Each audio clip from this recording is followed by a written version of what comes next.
LeClair Luxury Store, where status matters.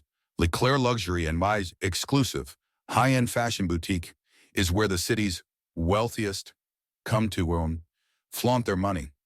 The place drips with elegance, marble floors, crystal chandeliers, and shelves lined with designer clothes that cost more than most people's rent.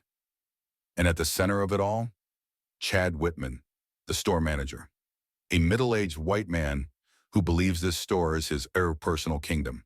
He's been here for over a decade, and in his mind, that makes him untouchable. He doesn't just manage the store. He decides who deserves to shop here. And to Chad, there's one group of people who never really belong in this store, Black customers. And today, he's about to make a huge mistake, the VIP treatment, but only for the right people. It's a busy afternoon. Chad stands behind the counter, watching the entrance, like a hawk. The moment the door chimes, he straightens his posture, flashing a fake smile. A white man in an expensive suit walks in, someone Chad instantly recognizes. Mr. Phillips, a rich investor. Chad's entire demeanor shifts. Mr. Phillips, what an honor to have you here today. Can I get you a top private fitting room? Maybe some champagne? Phillips barely acknowledges him, but gives a nod of approval. Chad immediately snaps his fingers at an employee. Drop everything and assist Mr. Phillips. Now the employee rushes over, offering the VIP treatment. To Chad, this is the type of customer who belongs here. But then, the door chimes again. A black man walks in, dressed well, confident, but immediately targeted. Chad's expression drops. To him, this is a problem, and he's about to make the worst mistake of his life. Chad goes full racist mode and humiliates the wrong person. The black man, Marcus Evans, walks in casually, looking around. He moves with the confidence of someone who belongs. But Chad doesn't see it that way. In Chad's mind, this man is nothing more than a distraction, and he refuses to let his store be ruined. Chad walks over, face full of disgust. Can I help you? His tone is drenched in condescension. Marcus looks up amused. Nah, I'm just browsing. And that pisses Chad off. He doesn't want Marcus browsing. He wants him gone. So he goes for the end kill. Look, I don't think this is the right place for you. Marcus raises an eyebrow. Oh? And why is that? Chad scoffs. We cater to a certain clientele. Our merchandise isn't just for anyone to look at. Marcus smirks, shaking his head. But Chad isn't done. He wants to humiliate them. I mean, let's be real. These suits cost more than your rent. A few customers turn their heads. Even some employees glance over, uncomfortable. But Chad doesn't care. In his mind, he's doing his duty, just to keep the store pure, and he thinks he can get away with it. But karma is about to hit hard because Marcus Evans isn't just some random guy off the street, and Chad is about to find out who he just messed with. Chad thinks he's in control, but he's playing with fire.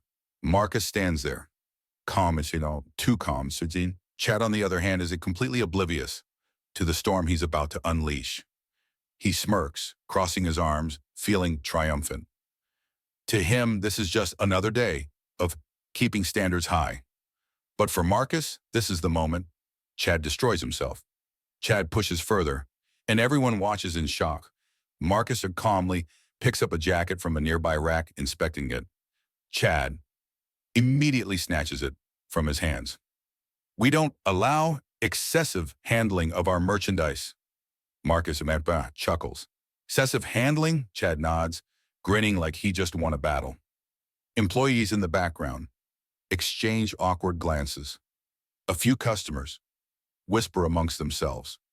They can feel the tension. They know Chad is crossing a line.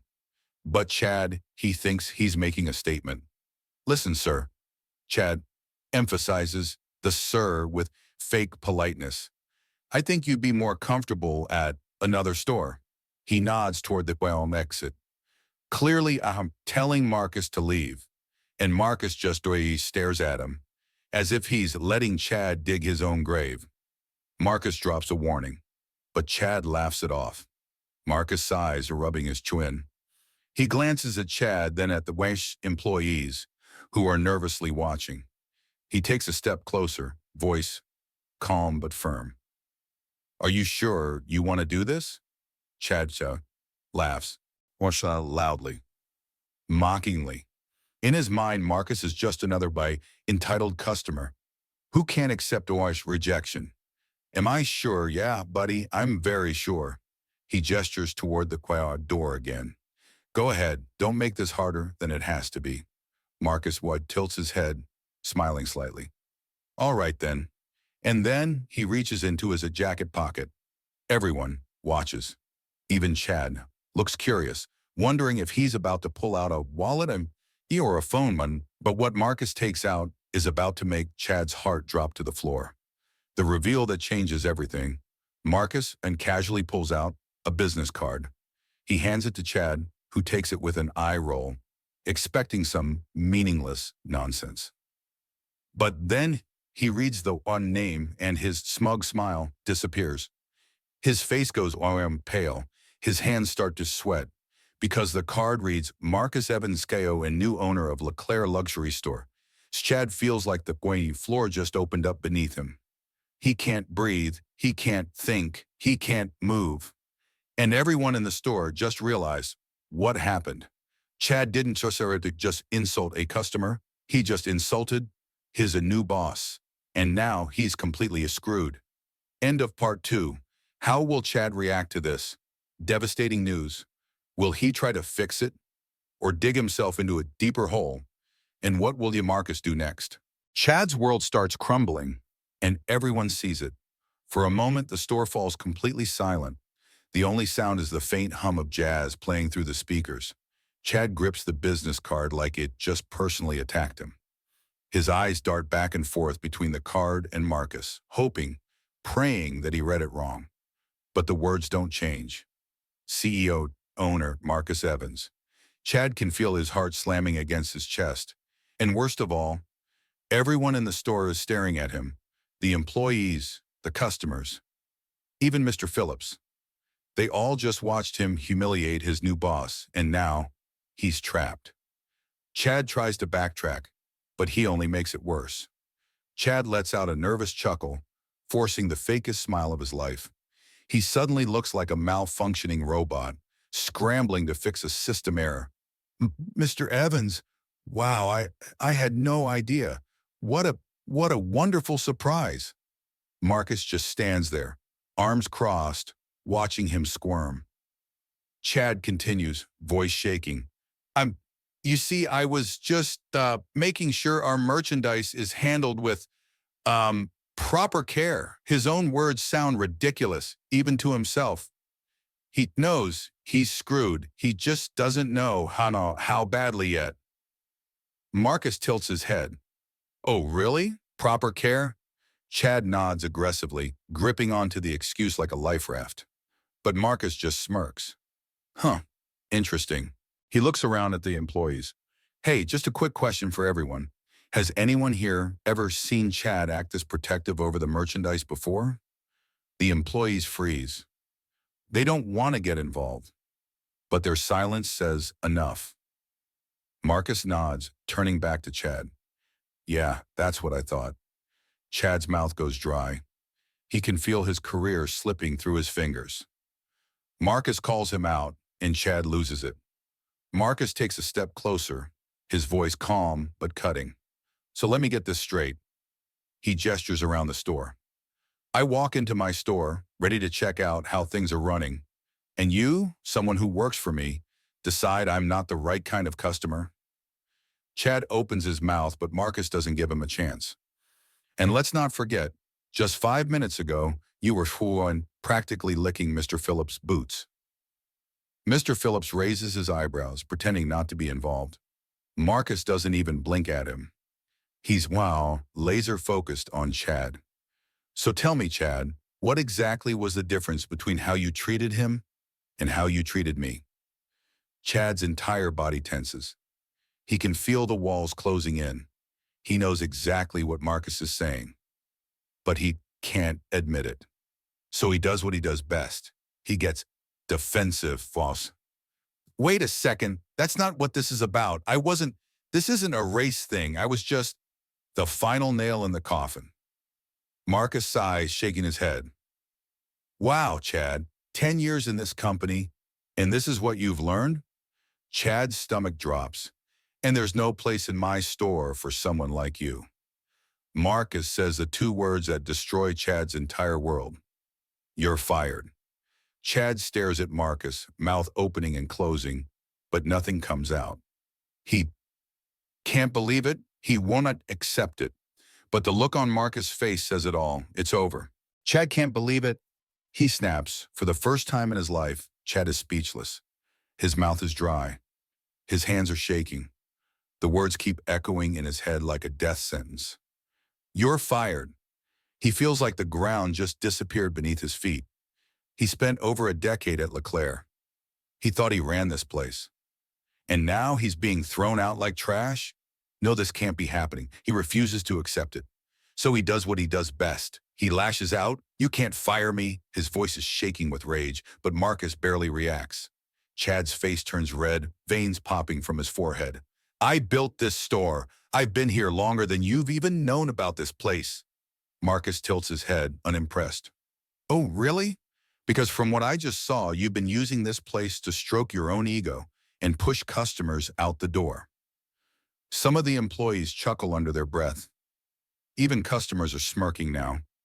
Chad can feel the humiliation, and it makes him explode. This is bulls. He slams his hand on the counter, knocking over a display of cologne. A few security guards near the entrance take a step forward. But Marcus, he just watches, completely calm. Because he knows Chad is doing exactly what he expected, self-destructing in public. Chad plays the victim, but no one cares. Chad suddenly switches tactics. His face twists into a look of fake betrayal. Marcus, come on, man. I didn't mean anything by it. You're blowing this out of proportion. He gestures wildly, looking at the employees for support. You guys know me. You know I'm not like that. Silence. None of them say a word. Not one person defends him, because they all know exactly what kind of person Chad is, and they're not going to lie for him. Chad turns back to Marcus, eyes wide with desperation. Listen, man, we can work this out. Just give me another chance. Marcus stares at him for a second, then lets out a small laugh. And what he says next crushes Chad completely. A second chance? Marcus folds his arms, shaking his head. Tell me, Chad, how many second chances did you give the people you kicked out of this store? Chad stops breathing. Because the answer is obvious. 0. He never gave anyone a second chance. He never cared about fairness or forgiveness. And now he's begging for something he never once offered others. It's the ultimate karma. Chad is forced out, and everyone watches. Marcus gestures to security. Please escort Mr. Whitman off the premises. The guards immediately move forward. Chad stumbles back, holding his hands up. Wait, you don't have to do this. One of the guards grabs his arm. Chad thrashes, trying to break free. He turns to Marcus one last time, his face twisted in rage. You think this is over? I'll sue you. I'll ruin you. Marcus just shrugs. You can try. Chad is dragged toward the door, his screams echoing through the store. As he's pulled outside, he catches a glimpse of the employees, and what he sees makes him even angrier. They're smiling, they're relieved, they're glad to see him gone. And that's when it hits him. He never had any real power. People didn't respect him, they feared him. And now, without his position, he's nothing and no one cares. The door slams shut behind him. Chad Whitman is officially done. Chad hits rock bottom, but he's not done yet. Chad stands outside LeClair, staring at the glass doors like a lost dog. Just an hour ago, he was the boss, the one calling the shots. Now he's nothing. He has no job, no income, no respect, and worst of all, no one cares. He thought people would be outraged. He thought his employees would miss him. But no, they were celebrating his downfall. They wanted him gone, and that realization hits hard. But Chad isn't the type to go quietly. If he can't have power, he'll make sure Marcus loses his too. It's time for payback. Chad's twisted plan: destroy Marcus at any cost. Chad doesn't go home. He doesn't sulk. He does what any desperate, vengeful man would do. He plans his comeback. He knows he can't get his job back. He knows he can't beg his way out of this, but he can ruin Marcus. All he needs is the right story, something big enough to destroy his reputation. And Chad knows exactly who to call: Vinnie Cooper, a gossip blogger who specializes in scandals. Vinnie's entire career is built on ruining successful people, and Chad has a story to feed him. The only problem? He has to make it up. Chad makes the call and seals his fate. Chad paces in his tiny apartment, phone pressed against his ear. After 3 rings, a greasy voice answers. Well, if it ain't Chad Whitman. Thought you were some big-shot manager. Why you calling me? Chad clenches his jaw. Vinnie, I got something for you. A real story, something that'll make headlines. Vinnie laughs. You sound desperate. What's the catch?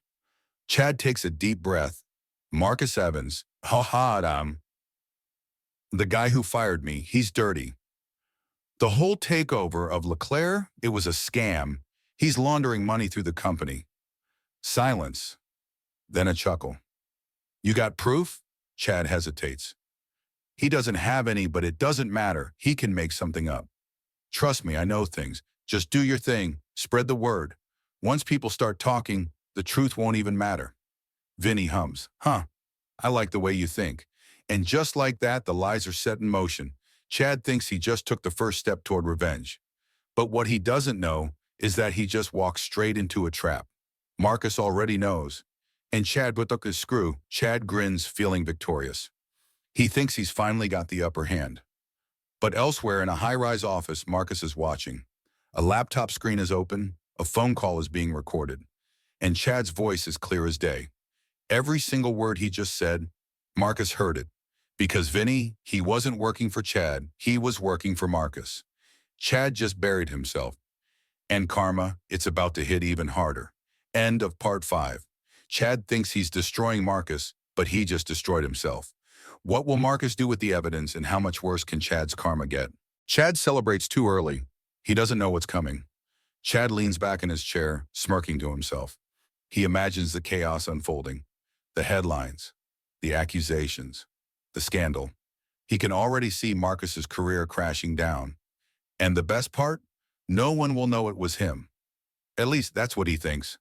Because Chad doesn't realize that Marcus already has him cornered. And his karma is about to arrive. The scandal breaks, but not the way Chad expected. The next morning, Chad wakes up, grabs his phone, and opens the news. He expects to see headlines exposing Marcus. He expects outrage, investigations, the whole city turning on him. But instead, he sees his own face. Right there, plastered all over the news. And the headlines? Former manager of LeClair caught attempting to frame new CEO in bogus scandal. Leaked recordings expose Chad Whitman's desperate attempt to ruin Marcus Evans. From disgraced employee to criminal, Chad Whitman under investigation for defamation. Chad's stomach drops. His vision blurs. He can't breathe. He can't understand what just happened. And then, his phone rings, the phone call that shatters Chad's life. Chad fumbles to answer, hands shaking. It's Vinnie. The same Vinnie who was supposed to help him take Marcus down. But his voice? It's different now. Cold. Mocking. Yo, Chad, you awake? Or should I say, public enemy number 1. Chad grips the phone tighter. What the f did you do? Vinnie laughs. Nah, man, the real question is, what did you do? I mean, I just leaked the call. You're the one who ran your mouth. Chad's throat tightens. His hands ball into fists. This can't be happening. He was supposed to destroy Marcus. But now he's the one being destroyed. The authorities get involved. Chad can't run from this. An hour later, Chad's apartment is surrounded. There are reporters outside, cameras flashing. But worse than that, there are cops, and they're here for him. His phone vibrates one last time. A text from an unknown number. He opens it, and his blood runs cold. It's from Marcus. Next time, think twice before coming for me. You're finished, Chad. Chad barely has time to process it before bang, bang, bang. A loud knock at his door, then a voice. Chad Whitman, this is the police. Open up. He freezes, sweat drips down his forehead. He thought he could destroy Marcus, but he only destroyed himself. End of part 6. What charges will Chad face? Is there any way for him to escape, or is this just the beginning of his final downfall? The police raid, Chad's nightmare begins. Bang, bang, bang. The knocks grow louder, more aggressive. Chad stands frozen, his mind racing. This can't be real. He was supposed to win. He was supposed to be the one laughing. But now, the cops are at his door, and his face is on every news channel in the city. This is karma, and there's no escaping it. They're going to arrest him. He's going to jail. Unless he runs. Chad makes a stupid choice. He tries to escape. His eyes dart around his tiny apartment. He can't go out the front door. Too many cops. He rushes to the back window. 3 stories up, too high to jump, but does he have a choice? The cops bang again. Chad Whitman, open up or we're coming in. Chad swears under his breath. Then, crash, the door bursts open. Cops flood inside. Chad throws himself toward the window, but bam, a body slams into him from behind. He's tackled to the ground. A knee digs into his back. His arms are yanked behind him, and then the cold metal of handcuffs snaps shut around his wrists. It's over. Chad gets booked. The system swallows him whole. Flashing lights, blinding cameras, shouts from reporters. Chad is dragged out of his apartment, hands cuffed, face burning with humiliation. The same people who used to greet him with fake smiles now look at him like he's nothing. He tried to frame Marcus. Now he's the one with a mugshot plastered all over the internet. Karma. It always hits back, and Chad just got hit the hardest. End of part 7. What will happen to Chad in court? Will he fight back or finally accept his fate? And how will Marcus respond to his fall? Chad thinks he can outsmart the system. Chad sits in an interrogation room, wrists still cuffed. The room is cold. The fluorescent lights flicker slightly. But Chad, he's still in denial. He thinks this is all a mistake. He thinks he can talk his way out. After all, he's Chad Whitman. He's not some criminal. Right? The door swings open. A detective steps inside, dropping a thick file onto the table. Chad swallows hard. Because that file, it's full of evidence against him. The evidence is overwhelming. Chad panics. The detective smirks, flipping open the folder. Whitman, we've got quite the collection here. He pulls out printed transcripts. Chad's recorded conversation with Vinny, right there in black and white. Then screenshots of text, bank records, everything proving Chad tried to frame Marcus. He's screwed, but instead of shutting up, he snaps, "This is bulls. This whole thing was a setup." The detective just chuckles. "You're right about one thing, Chad. It was a setup, but you set yourself up." Chad's face burns with rage. He wants to flip the table. He wants to scream. But none of that will help him now. Chad tries to buy his way out, but no one cares. Chad leans forward, voice lower now, desperate. "Look, man, we don't have to do this. I have money. I can make this go away." The detective snorts. "Oh yeah? With what money?" He pulls out another document, a financial report. It shows Chad's accounts, and they're empty. The lawsuits, the loss of his job, his luxury lifestyle, it's all drained him. Chad is broke, and he didn't even realize it until now. His face goes pale. He thought he had power. He thought he had connections. He thought he had control, but he has nothing, and no one is coming to save him. Marcus walks in and delivers the final blow. The detective glances at the one-way mirror. Then the door opens again, and in walks Marcus Evans, dressed in a sharp suit, completely composed.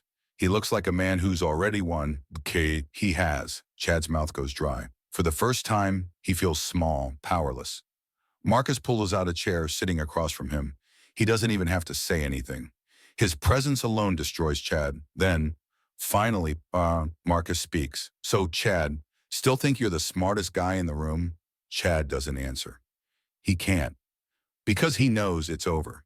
End of part 8. Will Chad plead guilty or try to fight back? What will his sentence be, and how will Marcus celebrate his final victory? Chad's final attempt to fight back, but it's useless.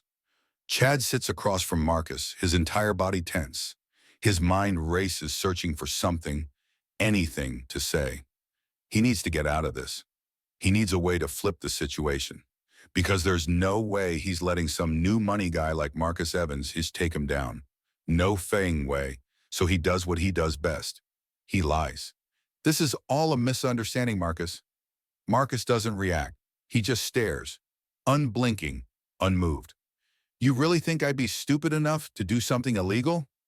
This is obviously a setup. Someone's trying to frame me. The detective beside Marcus actually laughs because it's pathetic. Chad just got caught on a recorded call trying to frame Marcus. And now he's saying he's the victim? It's so desperate. It's embarrassing. Marcus sighs, shaking his head. You know, Chad, I actually thought for a second you might own up to your SM, but nope, even when you've lost everything, you still think you're above it all. Chad clenches his jaw. He can't stand the way Marcus is looking at him, like he's nothing, like he's already lost. But the truth is, he has, the verdict is in. Chad has no way out. The trial doesn't take long. The prosecution has everything. The recordings, the text, the financial transactions. Chad doesn't stand a chance. He watches helplessly as his own lawyer struggles to come up with a defense. And then the moment arrives. The judge looks down at Chad, eyes filled with disappointment. Mr. Whitman, you have been found guilty on multiple counts of defamation, fraud, and conspiracy. Chad's breath catches. He grips the edge of the table so hard his knuckles turn white. And then, the final blow. I hereby sentence you to 7 years in federal prison. A gasp ripples through the courtroom. Chad's entire world stops. 7 years. He can't believe it. He thought he might get a fine. Maybe probation, but 7 years? His life is over. And the worst part? As the guards move to take him away, he catches a glimpse of Marcus, just watching, calm, unbothered. Because this was never a fight. This was Chad digging his own grave. And now he's buried. Chad is dragged away. While Marcus walks free, Chad thrashes against the guards, screaming, "No, this isn't right. This isn't fair." But no one listens. The reporters outside aren't here for him anymore. They're here for Marcus. Because Marcus isn't just the man Chad tried to take down. He's the man who survived, who won, who rose above it all, and Chad, he's just another failed villain, a pathetic footnote in Marcus Evans' success story. And as the prison van drives off, taking Chad away from the life he once had, he finally realizes it. This is the end for him. He had everything, and now he has nothing, and the world, it's already moved on. End of part 9. What will prison life be like for Chad? Will he finally accept his fate, or will karma have even more surprises for him? Chad arrives in prison, and reality hits hard. The prison van screeches to a stop. The doors swing open. For the first time in his life, Chad Whitman is about to experience true powerlessness. He thought losing his job was bad. He thought getting arrested was rock bottom. But this is hell. As he steps out shackled, inmates already start sizing him up. Some laugh, some whisper. One even mutters, "Damn, another suit who thought he was untouchable." Chad clenches his jaw. He used to be someone. He used to have power. But here, he's just another prisoner. And he knows no one here will fear him. Not anymore. Chad gets a taste of his own medicine. Chad is shoved into his cell, his new home for the next 7 years. It's small, dirty. The mattress is thin, the walls covered in graffiti. His cellmate, a towering man covered in tattoos who barely glances at him. Chad opens his mouth to introduce himself, but "I don't give a who you are." The words shut Chad up instantly. Because for the first time ever, his name means nothing. No one cares who he was. No one cares about his connections. He's nothing now. Prisoners find out who he is, and they don't like him. The next morning, Chad steps into the prison yard, and immediately people start whispering, then laughing. And finally someone shouts, "Yo, ain't you that racist dude from the news?" Chad freezes, because now he knows he's a target. He turns, ready to deny it, ready to say whatever it takes to save himself. But They're already surrounding him. Inmates of all races, all backgrounds, all of them grinning like they just found their new punching bag. And one of them, a huge man with scars on his face, steps closer. "What's wrong, boss man? Not so tough without your fancy suit?" Chad swallows hard. He knows what's coming, and there's nothing he can do to stop it. Meanwhile, Marcus thrives. The world moves on. While Chad suffers in prison, the world outside keeps moving. LeClair is doing better than ever under Marcus' leadership. The company is thriving. Employees are happier. Profits are skyrocketing. And Chad, he's completely forgotten. No one asks about him. No one cares where he is. He used to think he was important. But now he's just a failed ex-manager rotting away in a cell. And Marcus? He never even thinks about him. Because people like Chad, they never really mattered to begin with. End of story. Chad thought he was untouchable. Chad thought he could destroy Marcus. But in the end, he only destroyed himself, and karma never misses. This is justice. This is karma.